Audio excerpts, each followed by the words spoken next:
Okay, everybody, I think we're going to get started.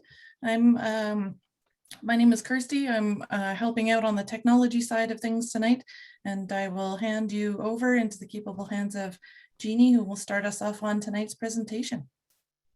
Thank you, Kirsty. Good evening, everyone. Thank you for joining us to learn about the Cedar Drive and Partington Creek Upgrade Project. My name is Jeannie Wilson, and I'm part of the design and construction team at the City of Coquitlam. I would like to start by introducing our panel this evening. From the city, we have Mark Zaborniak, the manager of design and construction, and Nadeem Kazmi, who is the contract administrator. They are leading this project. From our consultant, ISL Engineering, we have Kevin Ternes and Carl Brusman, who will help answer some of your questions this evening. Also from ISL, we have Kirsty and Garrett Scott, who will be managing the technology for tonight's session. Lastly, I would like to recognize that Mayor Richard Stewart, Councillor Craig Hodge, and Councillor Steve Kim are also with us this evening. Thank you. Mark and I will present some information about the project, and then we will have a live question and answer session. While you watch the presentation, we encourage you to submit any questions you have using the Q&A button found at the bottom of your screen. Click on the Q&A icon and a small window will appear for you to submit your questions, which we will answer, along with other questions after the presentation. We will do our best to answer as many questions as possible this evening. If there are any questions that we are not able to get to, we will post them on our frequently asked questions section of our Cedar Drive page. If you haven't already done so, you can find more information about the planned upgrades on our website at coquitlam.ca/Cedar Drive. This session will be recorded and shared on the website along with the questions and answers from this evening. We encourage you to share the presentation with family and friends that cannot make it this evening. We will begin our presentation now. Please submit your questions at any time during the presentation.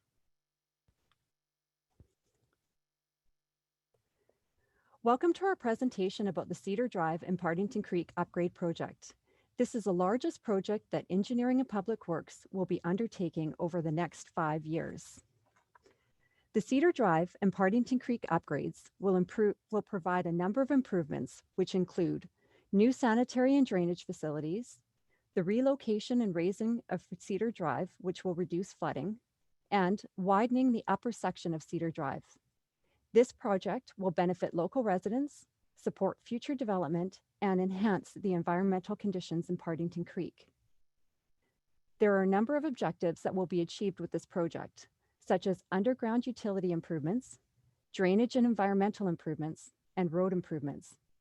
The main objectives include the extension of the sanitary sewer system in the Cedar Drive area, building a new channel in the upper section of Cedar Drive, improving the environmental conditions in Partington Creek, and widening the upper section of Cedar Drive so that there will be 2 travel lanes and a multi-use pathway. Let's take a look at the sanitary sewer system upgrades that are planned in this area, which include a pump station, a force main, a gravity sewer main that will connect to the Victoria Drive system, and there are 3 other extensions to the gravity sewer that are planned for the future. Let's take a look at the drainage and environmental improvements that will happen as part of this project. These are being done as part of the Partington Creek Integrated Watershed Management Plan. A wide channel will be constructed, which will extend from just west of Gillies Trail for approximately 600 meters. This channel will be located between the old Cedar Drive and the new Cedar Drive. The channel will be designed so that the water level in the upper section of Partington Creek will not get as high as it does today, so that Partington Creek will not overtop the existing Cedar Drive. This channel will also provide environmental improvements to the creek. It will be planted with native plants and shrubs that will provide food and nutrients for the salmon and other fish that live in Partington Creek. New drainage culverts will be installed at 4 locations. These culverts will connect Partington Creek to the new channel, and this will provide additional aquatic areas for fish to use, such as salmon fry during the winter months. Now, let's take a look at a cross-section of the upper channel. The existing Cedar Drive in this section will stay as it is, since it needs to provide access to the adjacent properties. The new channel will be constructed between the existing road and the new Cedar Drive. Let's look at the rest of the drainage and environmental features that are planned as part of this project. This will be one of the largest creek improvements undertaken by the city. 2 sediment ponds will be constructed, one at the top of the channel and one at the bottom.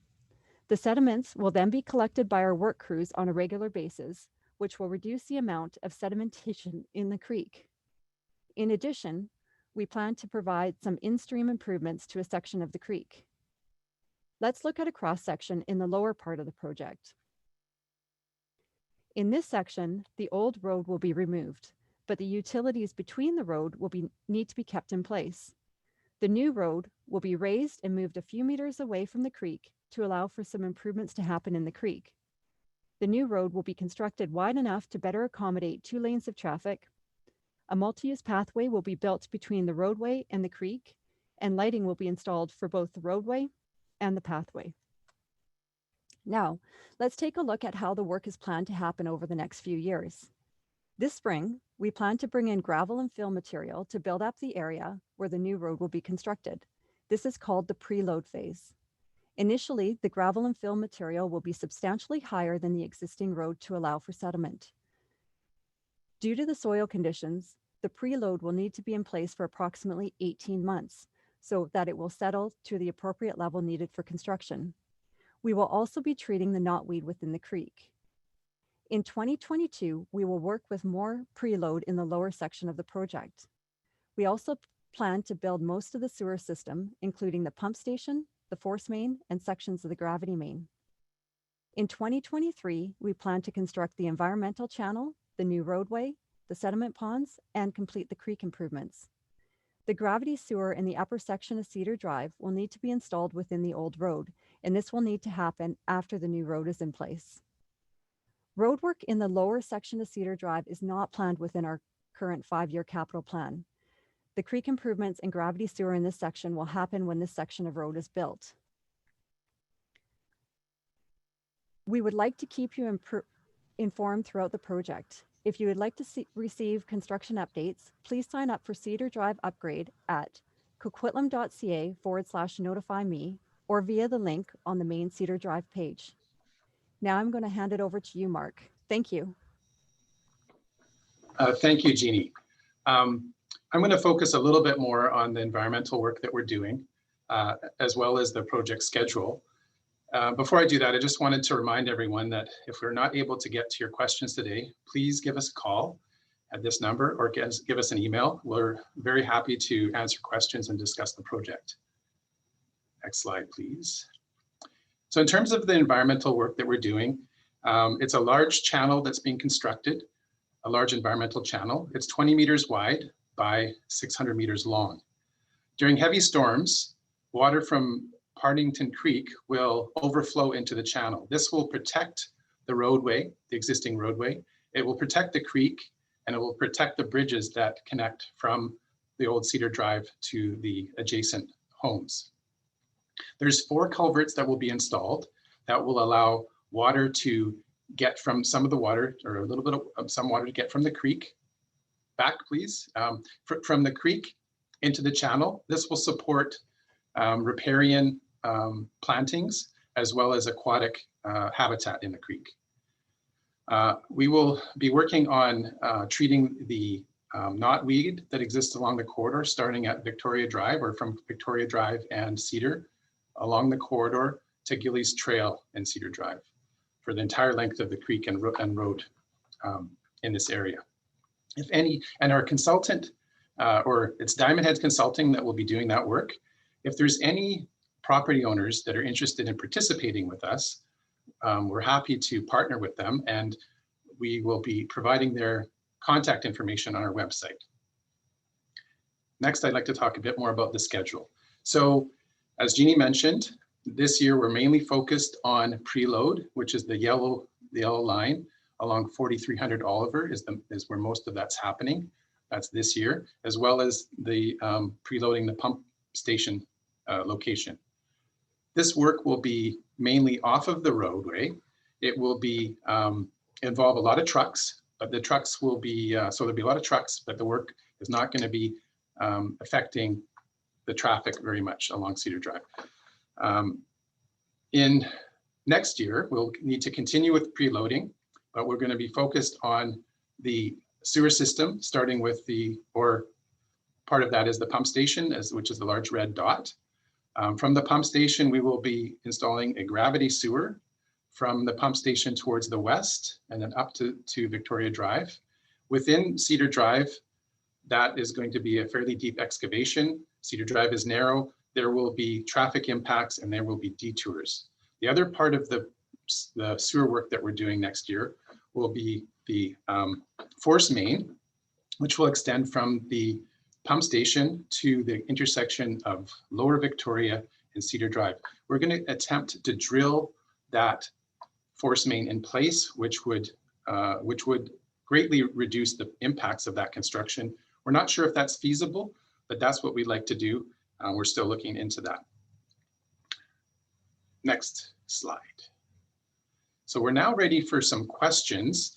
And just a reminder that you can enter a question at any time, and please push that Q&A button and enter your question. We've lined up a couple of questions that we've heard a few times already to sort of get things going. So the first question is, how high will the preload be above the existing farmland? So the preload will be approximately 5.5 meters above the surrounding farmland. It will be higher than the road. That preload will settle, and some of the material that's used in the preload will be removed. Ultimately, the roadway will be at approximately 3.5 meters above the farmland, which is approximately 11.5 feet. In comparison to Cedar Drive, that's about 1.5 meters higher than the existing Cedar Drive, which is about 5 feet. Next question. We've heard this question a few times. The road and channel improvements are happening in the upper section of Cedar Drive. When will these improvements get extended to the Victoria-Cedar intersection? So right now, it is true, we are focused on this upper section of road. That is where the flooding happens almost yearly, or probably on a yearly basis. So that's where we're focused in our project. We will be extending these improvements further along the corridor connecting to Victoria and Cedar, but that is not within our 5-year plan. And so that was the questions that we had already lined up, and let's move to, hopefully we have some more questions that have come in by now.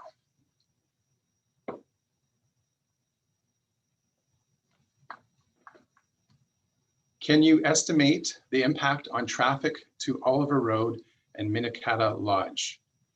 Well, there will be impacts when we're constructing, particularly next year, or starting next year when we're working within Cedar Drive, and there will be detours. You'll still be able to get to Minikata Lodge. It will not stop people from getting to that destination, but you would have to go, follow the detour route along Victoria, for example. The area is getting busier, so there will be more, I would think over time, there will be more people that will want to visit Minikata. Next question. Will there be a bike path along Cedar Drive so that cyclists can still do a bike loop from Pitt River Dike down Cedar Drive and back to Prairie Street? So there is a plan that our Parks Department has, which is to have a bike path or a trail along Cedar Drive. There's an existing trail that goes along the Beauville Slough, along the Coquitlam side of the slough that goes all the way and then back, and then it connects with Oliver Road. Ultimately, we'll want to make that into a pathway that will connect for bikes and pedestrians. That will be essentially a loop that will loop all the way around along the existing dike, and then from Oliver Road to Cedar down to Victoria. And of course, if some people want, many people also use the dike on the south side of the Beauville Slough, and that of course will be also connected. So this year we're doing the multi-use pathway that will connect, or that will exist for the length of the project, or the road work that we're doing. Beyond that, that will not be extended until the question number 2, when it's not within our 5-year plan, but it is in our plan. Is the creation of the environmental channel basically dredging and expanding the ditch creek that runs along Cedar Drive? No. The environmental channel that we're creating is going to connect and be within the Partington Creek drainage system.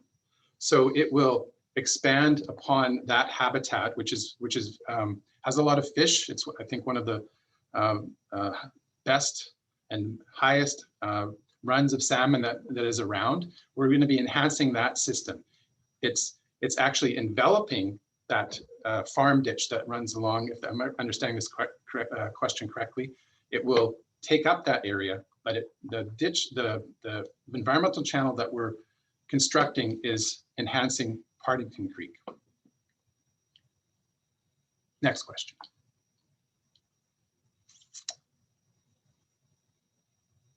So that was question number 5. I think we've had this question. Are there more questions? Hopefully there's some more questions. How will the intersection of Cedar, Victoria, and Fremont look? Is there a drawing of that? Our project does not go that far. It goes that far in terms of the connection of the sewer system and the force main in particular. The Fremont project and changes at the Victoria Cedar intersection and the Fremont connector, that is being looked at by Coquitlam staff and also Port Coquitlam staff. It's a longer term project. Both cities are, I think, working towards that. It's not within our 5-year plan, but it is something that both cities are working towards in the long term.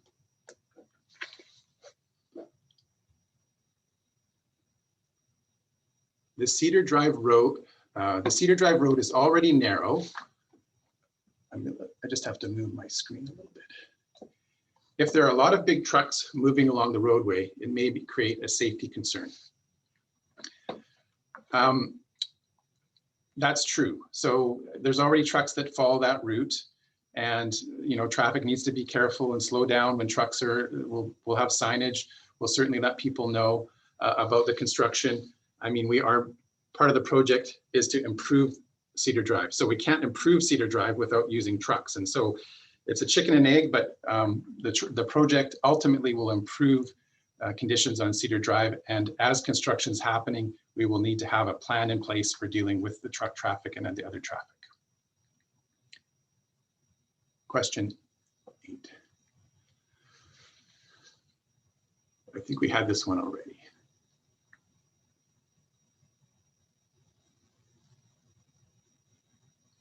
I think question 8 is the same.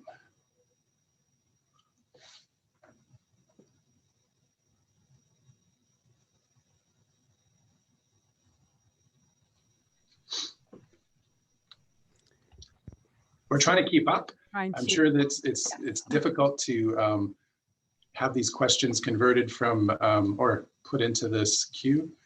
Here we go. Is your work going to be weather dependent? Last year was a wet year, and it was difficult to get the rehabilitation of the spawning area at the base of Gillies Trail at Cedar. Our work is weather dependent. In particular, the work that happens in the creek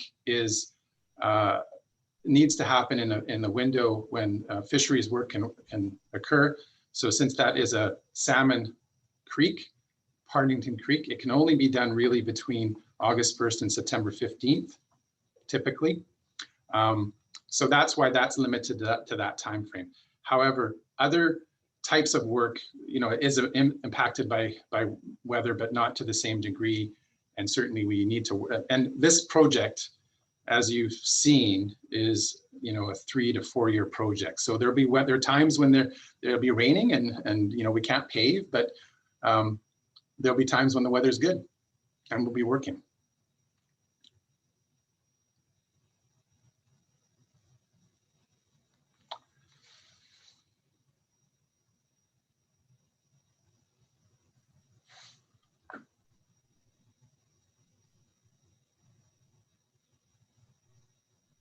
Here's a good long question. My understanding is that there were several pieces of ALR property expropriated for phase 1 of the project. What consultation was done with other farm property owners within this area during the expropriation process? How much property will be needed to expropriate for phase 2 of the project? And what consultation will be done during this process with other farm owners within this area? No property has been expropriated. We have most of the property. We're still negotiating a few pieces of the property, but we have most of it. So we're able to proceed with the project in the time frame that you've seen. There is a process that goes through the ALC, and we follow that process. As far as the project itself, it is, as Jeannie mentioned in her presentation, this is part of the Integrated Watershed Management Plan. It's been within the city's plans for approximately 10 years. It's funded from developers through development cost charges, and it's been in our plan for a long time, and the property negotiations have been going on for a long time. Phase 2, I suppose, is with regard to extending the project further to the, and before I talk about phase 2, at the time, which would have been many, I think not 10 years ago, but perhaps 8 years ago, there was a public process and the development of the IWMP. When we go to phase 2, which involves a lot of planning, our planning department, certainly our utilities division and other groups within the city, there will be a public process that will talk about how to extend this project, these improvements, all the way down to the intersection of Cedar and Victoria. Next question. Another long one. I'm assuming that the motivation behind these improvements is that there's anticipated to be significantly more traffic along Cedar Drive over the next while. Besides this road improvement, where there'll be improvements for pedestrian access and safety along this route. For example, the intersection of Cedar and Victoria has no crossings at the intersection, which has gotten quite busy. The motivation for this, so there's a few parts to this. The motivation for the project really is more with regard, it's about the sewer system expansion and the environmental and drainage improvements. Those are the two things that are really the driving part of the project. But of course, transportation is also important. So as we're doing this work, we're improving the transportation. All these improvements are all planned, or not, I shouldn't say planned. They will happen, but it will take time. At the Cedar Drive Victoria intersection, there's the Fremont Connector project, which will improve things. And when Port Coquitlam and Coquitlam make those improvements, they will certainly be improving pedestrian and bike facilities. As we improve Cedar Drive, there will be pedestrian and bike facilities and improvements for making the road wider. So those will all happen as part of these projects, and as part of development. Development will allow for those frontage improvements, which will include pedestrian and bicycle improvements. But those will all take time. Development takes time. These major projects take time.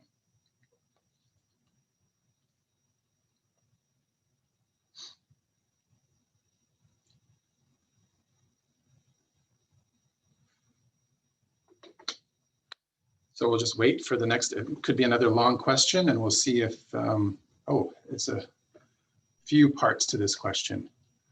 The pedestrian lighting, loves the pedestrian lighting and thoughtful addition of multi-use path. Two concerns. Is there any ability to increase the width of the multi-use path to 4 meters? And when would the multi-use path connect to Victoria Drive, leaving it at 4180? Makes it short, a sort of pathway to nowhere. I'm hoping it can be moved up separate from the rest of the project. I'll start with the 4 meters. It's always a judgment about how wide to make these paths. The issue with going wider is then you take some more space away from the environment. We had the path at 3 meters. We've widened it to 3.5 meters. It's a judgment whether it's better to go to 4 meters. I think 3.5 is plenty, and I wouldn't want to add another 0.5. That's from an environmental perspective, transportation perspective, they might be pushing for more width. But so far, the plan is the 3.5 meter width. When would the multi-use path connect to Victoria? It is right now falling short. And I've had this question also, it would be great to extend these facilities, but there really is no room at all on Cedar Drive to do any kind of improvement for pedestrians. The Partington Creek is within the roadway, or within the road right-of-way. So the road right-of-way is just a typical standard road right-of-way, and the creek takes up a good part of that, which leaves very little space, which is why the road is so narrow, because there really isn't any space for other facilities. The city would need to buy additional property. So it really comes to get down to, again, planning this extension to Cedar, all the way down to Cedar Drive and Victoria.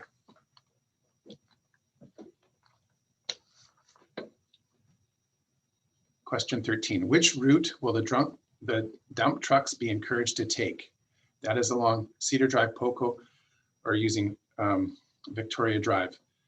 Well, trucks need to follow the truck routes, and then they need to follow arterials. So the route that they would normally take to enter this area would be along Coast Meridian Road, which would be a major road network. It'd have to follow Coast Meridian Road, and then the arterial street is Victoria. So typically, and it all depends on where trucks are coming from and where they're going to, but typically they would follow the truck routes, and then after they get to the end of the truck route to get to their destination, they need to follow arterial routes, and then after arterials, collectors, after collectors, local roads.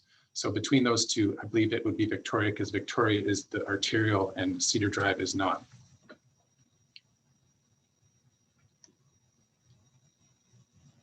Will pedestrians and cyclists use the same path? It's a multi-use pathway, which, yes, combines pedestrians and cyclists. I would say that if it's a fast cyclist, that we would anticipate they would use roadways. For example, Cedar Drive, because Cedar Drive is a local road. If it's a fast cyclist, a serious cyclist, their speed will be more consistent with the travel speed of vehicular traffic. And so hopefully those types of cyclists will be on the roadway, and or if they're a serious cyclist, they should go slower when they're on the multi-use pathway. But yes, there will be a mixture of cyclists and pedestrians using the multi-use pathway, which is typical for all of across the city.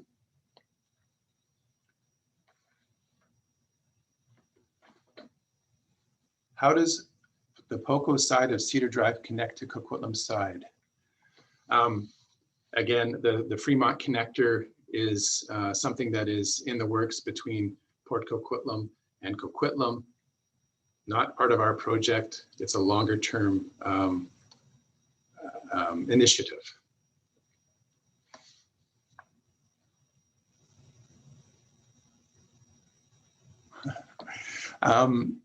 There's been a proposal from farm owners in the area to raise the farmland to counter flooding and redirect McLean Creek.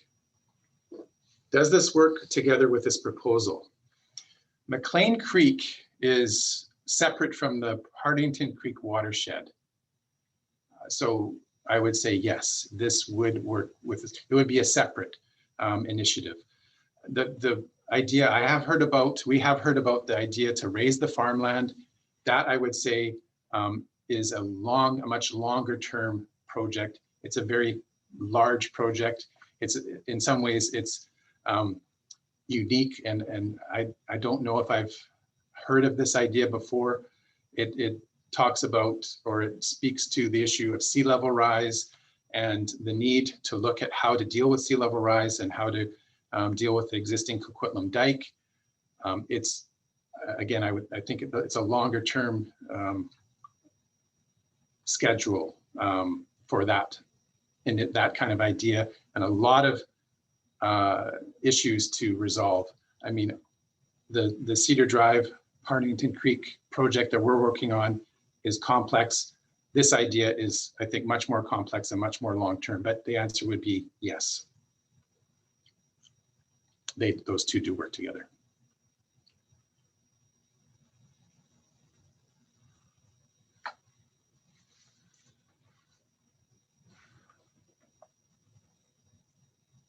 And we're just going to try to line up another question.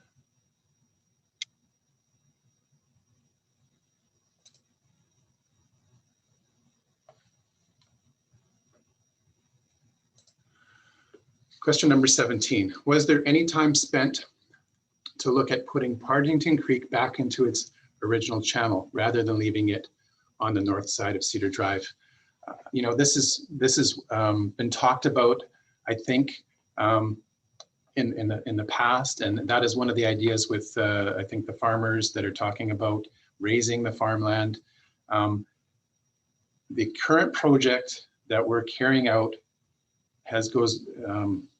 started about 10 years ago with planning and the integrated watershed management plan, which Jeannie mentioned, and a public process, and then it requires our bylaws to reflect funding over a number of years, providing funding from the development cost charges into our program, and then the planning, which would involve, you know, buying the property. So it's been a long-term project. This idea at that time was not included in that plan.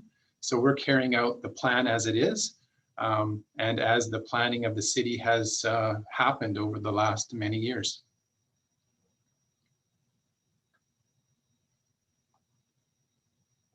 Was there any time spent to look at putting, oh, that's the same question, sorry. Question number 19, the Cedar Drive area is frequently used by bears. What will be done to mitigate bear-human, I don't know if truck was the word, but just bear-human contacts or interactions? And will you be creating a wildlife corridor to accommodate the bears, especially during salmon spawning? So to answer question A, in the area that the spawning happens, there will be a number of things that will make it more difficult for humans to get close to bears. The sediment pond is being installed in that area, which will provide a separation. We will be fencing around the pond. We will be choosing plantings that make it more difficult for humans to get closer. We actually did meet with our environmental group and the I'm going to get their name wrong, but the officers that deal with they're like police officers. They deal with bears and these conflicts. And their recommendation was to do what we're doing, which is to fence and try to separate it. Will you be creating a wildlife corridor to accommodate the bears? We're not doing anything in particular to accommodate. We're not interfering with bears. So we're going to try to keep that separation between bears and humans. There'll be nothing that the salmon spawning will continue. That will certainly be something that we need to not harm. We're trying to improve that. So if we're improving salmon spawning, we're improving, I guess, the conditions for bears, because there's going to be more fish if what we're trying to achieve happens. And by the fact that we're increasing aquatic habitat and we're increasing riparian habitat, we believe that we're going to be increasing habitat for fish and all sorts of other animals that live in riparian areas, including bears, I suppose. Although we're not planting, our plantings are probably going to be ones that do not attract bears to those areas, but the fish will help the bears.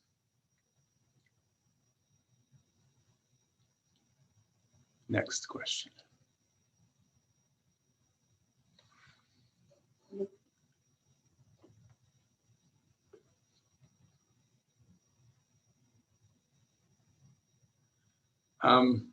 What will we use to control knotweed?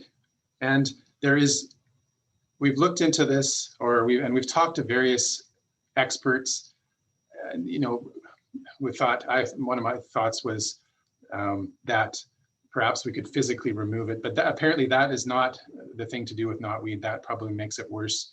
From everything that we've learned about knotweed, really the only way is a chemical treatment, and I think it's called glyphosate. But the company that we use is Diamond Head, and they're the expert. It's also our Parks Department that uses them.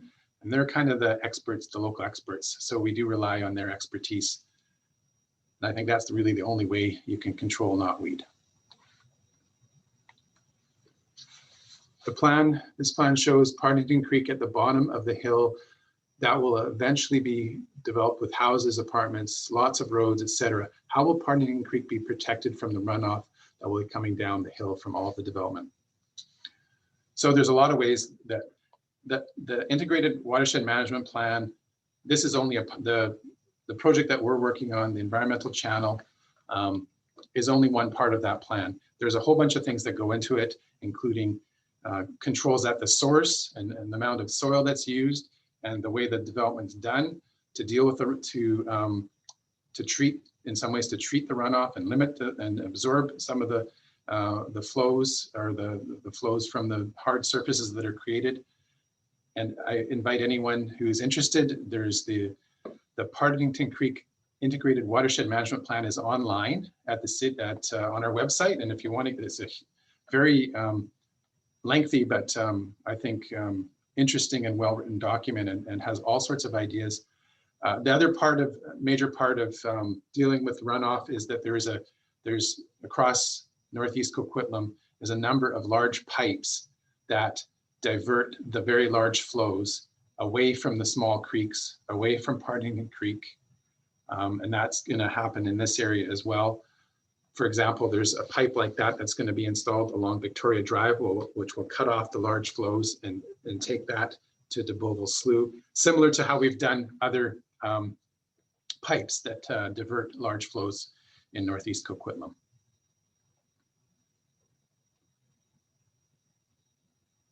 So is the plan that the new Cedar Drive will be completed in 3 years? Our project is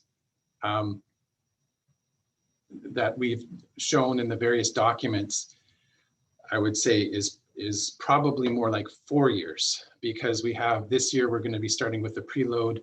And then next year there's still some properties and there's a house that's actually needs to be removed before we can do some of the preload. There's the sewer system, which is mostly next year. The preload has to be in place for 1.5 years. And then after that's in place, we can finish the road construction and utilities and tie in and do the environmental works. The environmental works can only happen in that window that I mentioned. I think we're looking at probably 4 years for this project.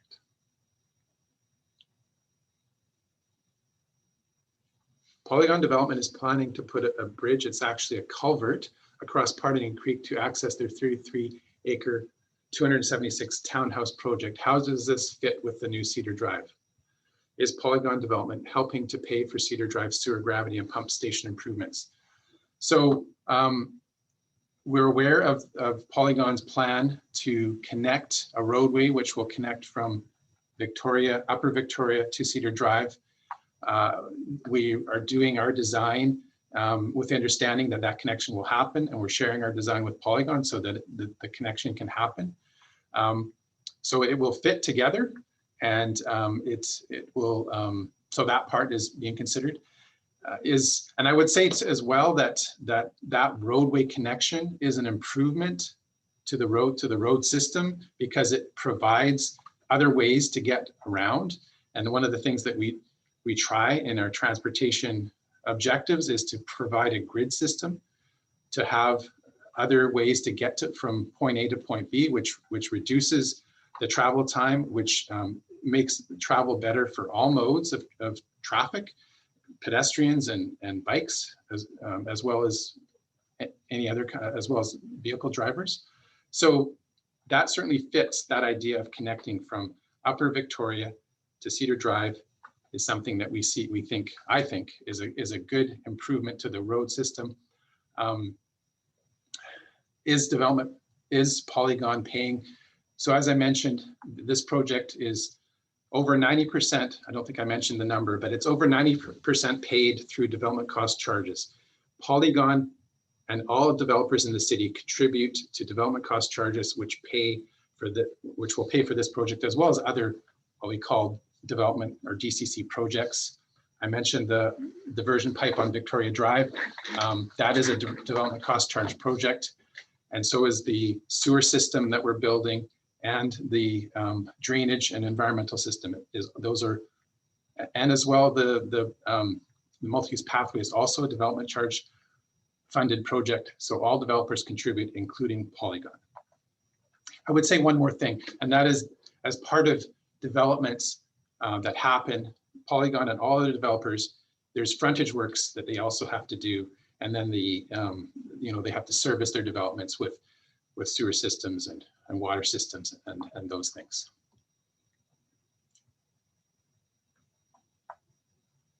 Upper Victoria currently has a fair amount of construction and traffic management issues associated with developments and road improvements. Is there a plan to coordinate traffic management on Cedar and on Victoria to reduce delays and impacts to traffic flow? So Jeannie and Nadeem know this well, that and they can, either of them could answer this question quite easily, but Jeannie deals with this thing, these kind of things on a daily basis in terms of, and all of our projects, we're constantly dealing with traffic issues, and we're aware that there's things going on in Upper Victoria. We're also aware of all the things that are going on at any given time, and we do have control of our projects. We have less control of developer-driven projects, but they must also be carried out. So we will, and our traffic operations division or group will look at any given time all the things that are going on, and we will try to coordinate them. We will be able to coordinate, for example, the work that we're doing on Cedar Drive with the work that we're planning in the next few years on Upper Victoria, which would include that drainage pipe that I mentioned, and also extending the sewer system, which was shown on one of the plans. Jeannie, did you want to add anything? Yeah, basically, I would just add what you were saying there, that we would work with our commercial vehicle inspector as well. And we always try and work with the local developers too, to try and coordinate schedules. So we will work on that to try and minimize the impact there.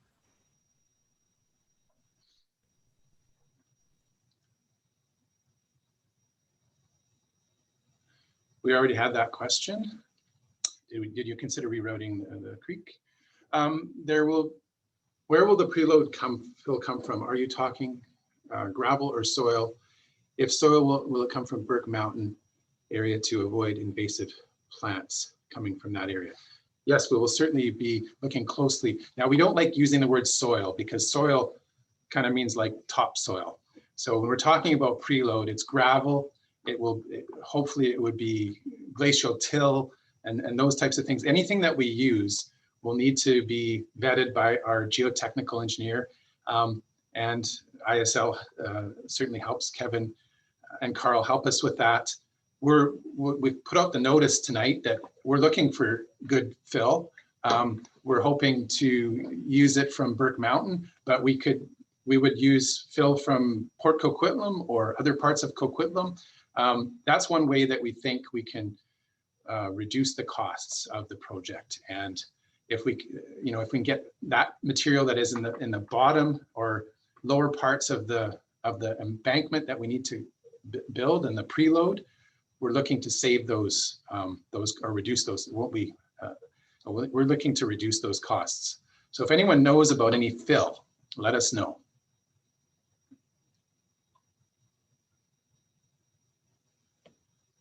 How often will the sand traps that are shown in the new Parting Creek channel need to be cleaned out or maintained? It's hard to know. I think that, well, if ISL, if Kevin, I don't know if Kevin, you have an idea? Kevin or Carl probably. Kevin, are you still online? Do you have a thought on that? Yeah, I'm here. Can you hear me okay? Yep. Yeah, so a lot depends on number of storms we have, how much erosion potentially from upstream gets washed down. Generally, in similar type sediment ponds, we sort of run a 5-year monitoring and maintenance program. You want to, it is a fair amount of work to clean these out, so you want to make sure you're doing it not too often, because you are essentially dredging these out. So we run generally a 5-year plan to, it seems to be about normal of cleaning these out. Yeah, and I'd add that we're designing these in a way that they're can be isolated from the creek, which is not the case today. And so when our crew did the work last year, they had to basically, they were right in the creek. And so by building these channels, we're going to be separating that activity from the main part of the creek. And it'll be easier to isolate the creek from that work that happens.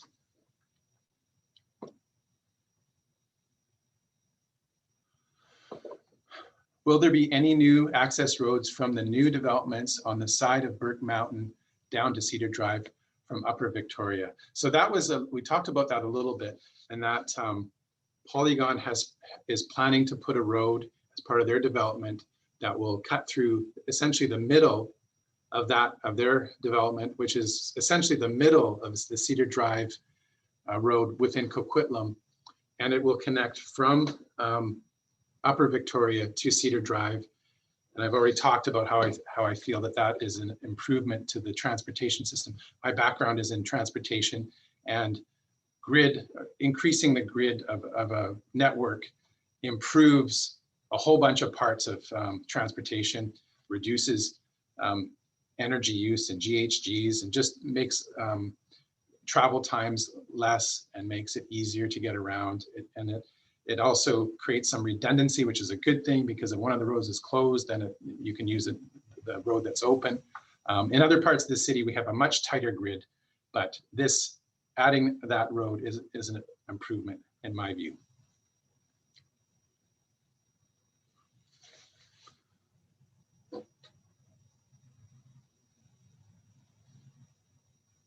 And we're lining up the next question.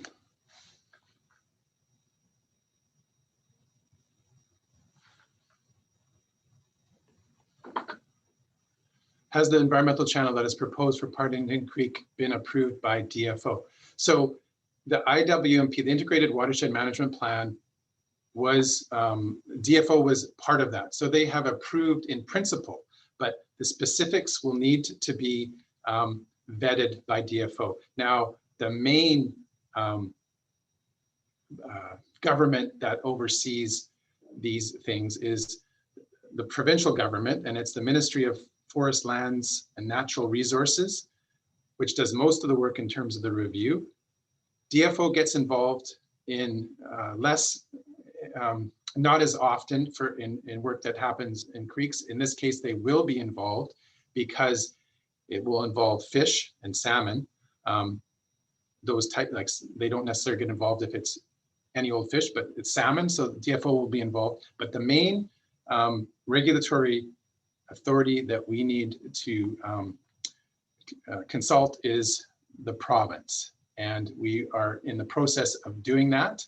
But we need to submit to them more details about the project, and then they have a certain time frame. It takes a while for them to get back to us, but they are certainly aware of the project, and we have been in communication with the province about the project.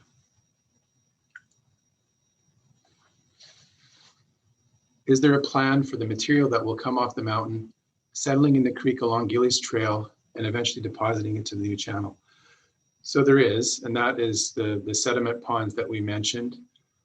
There's also source controls and things like that, things that happen on private property. But the two sediment ponds that we showed on the design, on the drawings, are intended to remove the sediments from the creek and provide us an opportunity, our work crews an opportunity to clean those out. As Kevin said, it's probably more like every 5 years. So we reduce or mitigate or limit the impacts. Will the homes along Cedar Drive be tied into the new sewer system, or will they stay on septic fields? So that will be their choice. So the sewer system initially goes from the pump station, which is at 4180, Cedar Drive, and it travels the gravity main travels to the west, and then goes up the hill. Eventually, that system will also be extended to the east along Cedar Drive. It will extend along the existing old Cedar Drive, which is more stable in terms of settlement. It will not be extending on the new, it will not, for the most part, be extended along the new Cedar Drive. So once that pipe is in place, and that we're thinking that's more like 2024, perhaps at the earliest. It'll depend if there's demand. If there's demand for it sooner than that, then we will try to put it in place sooner than that. But for the meantime, or for the time being, they will be on. They will remain on septic fields until that pipe is in place. The other properties will have the choice if where the pipe is going in next year to the west of 4180 along the corridor. They will have the choice of connecting. I will say that that once a sewer is in place, then there is not an obligation to connect, but then there is a fee related to having the sewer in place that comes into effect, and we will be certainly communicating with specific residents about how that works in more detail.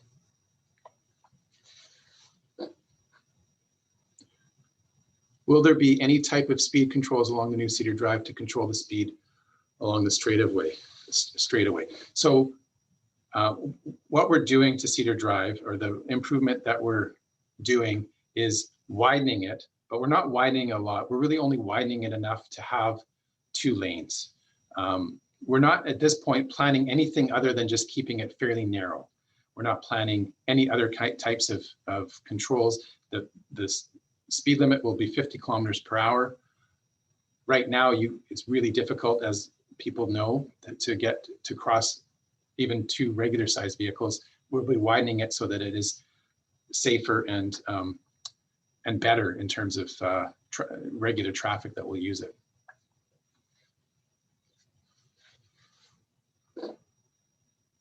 What will the total Cedar Drive right-of-way width be after property acquisition? I think we might have to get back to you, but essentially I think it's going to be around 60 meters, because it will, depends on where you are on the roadway, but the existing right-of-way is 20 meters, and the widening, because it includes this wide channel and the roadway and the multi-use pathway and an embankment, is going to be an additional approximately 40 meters. So in some places it will be as wide as 60 meters. And we've acquired that land. So if someone was interested, you could go onto our website and you could go on to Cue the Map, and you could use our measuring tool, and you can measure to see how wide it is and how far off I am in my estimate.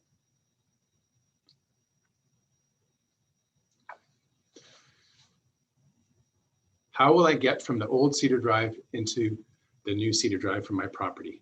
So Cedar Drive, the old Cedar Drive, will be connected at the top and the bottom. So you will be able to use either of those routes.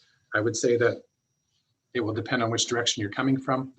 But at this point, we anticipate that, or the plan, unless someone I think you could go from either direction. If you were heading, let's say, eastbound, or I guess it's more like northeast, it would be easier to connect and perhaps more logical to connect at the first location.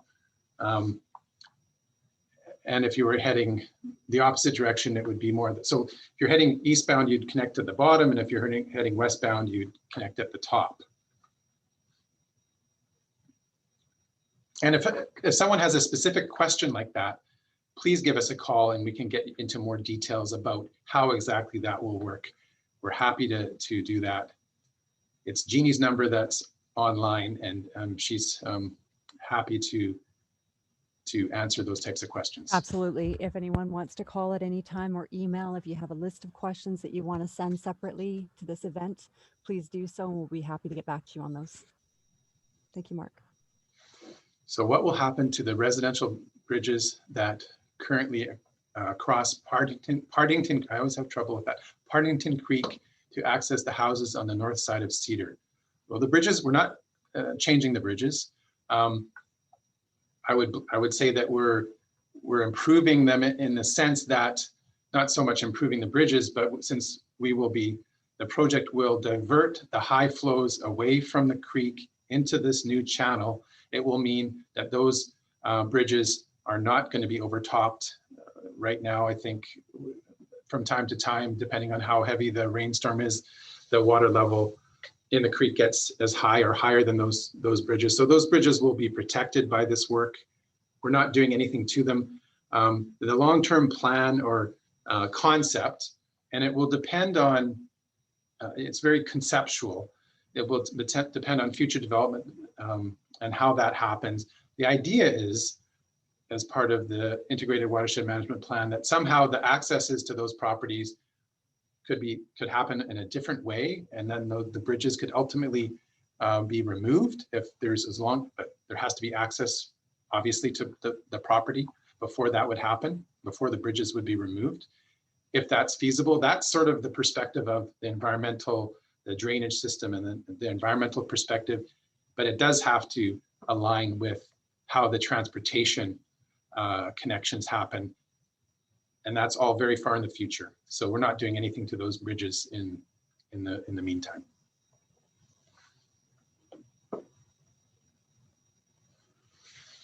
Have you covered the possible reconnection of Partington Creek to the original creek bed, eliminating the right angle bend at Cedar and Oliver? I have answered that question. So I guess the answer to that would also be that we will be answering these questions, showing these questions and answering them online. But I went into quite a bit of detail about how we've had a long planning process, and now we are, after many years, implementing this project, which is the Partington Creek Cedar Drive project, or vice versa.